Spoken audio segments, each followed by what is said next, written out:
All right, we've spent a lot of time talking about the risks, the dangers, and the tricky architectures of cloud lock-in. So now it's time to look forward. In this module, we're going to put it all together and build an actionable roadmap. This is your guide to getting to what we call true cloud freedom. Let's get right into it. Okay, before we properly kick things off, just a quick but really important note. What you're watching is Module 7 of our 9-part overview on this topic, and it's all based on research from Virtualization Options LLC. Remember, this is all about general principles, not legal advice, so for your specific situation, you should definitely chat with your own legal team. Okay, with that out of the way, let's dive in.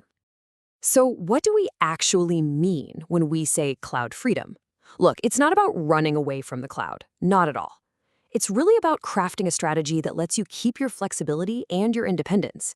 It's about making sure you can make the right call for your business, no matter what stage you're at. I think this visual really just nails it, you know? It's all about that balance. This is a journey toward a future where you are firmly in the driver's seat. And this isn't just some high-level theory. This whole explainer is designed to be your roadmap. We're taking everything we've talked about and turning it into clear guiding principles. Now, to make this roadmap really practical, we're going to build it on 4 foundational pillars.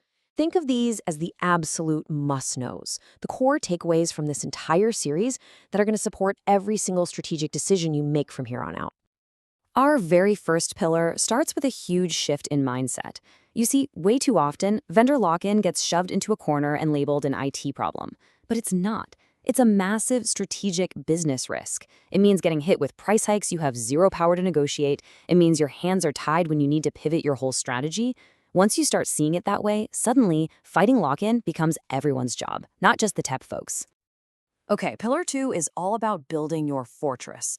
We're talking about the architectural choices that literally bake freedom right into your infrastructure. And what's so cool is how these all work together.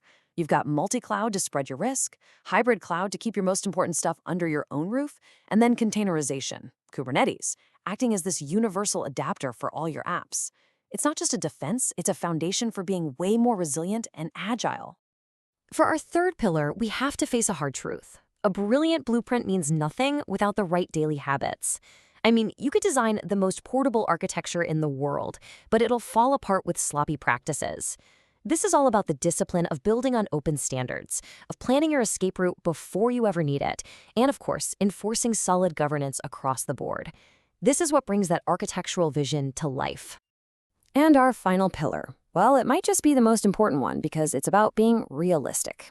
Let's be honest, those shiny proprietary services from cloud vendors, they can be awesome. They can speed things up and take a ton of work off your plate. The goal here isn't to avoid them completely. The goal is to make conscious trade-offs.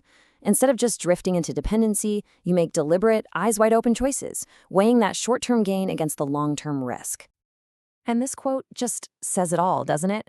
In a world that changes as fast as ours, being able to adapt is your ultimate superpower. The absolute best strategy is the one that keeps your options open and allows you to stay nimble. So, there we have it, our 4 pillars, our foundational principles. Now, let's get down to brass tacks. It's time to turn this vision into a concrete call to action, with real, clear steps you can literally start thinking about today. Here are 3 solid steps to get your journey started. First up, evaluate. You can't fix what you don't understand, right? So do a full audit of your cloud setup and find out where your biggest lock-in risks are hiding.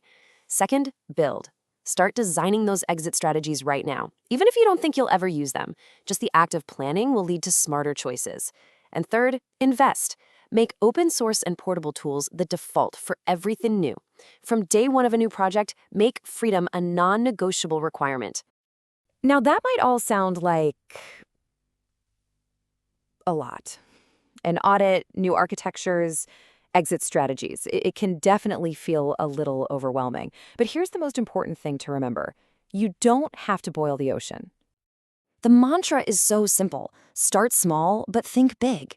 You don't need to re-architect your entire company overnight. This whole journey to cloud freedom, it begins with just one single intentional step. Pick one workload, one team, maybe one new project. The only thing that matters is that you start. So, I'll leave you with this question to take back to your team. Forget about the massive 5-year plan for just a minute. What is the one small, tangible step your organization can take this week to start down the path to real cloud freedom? Thanks for joining me.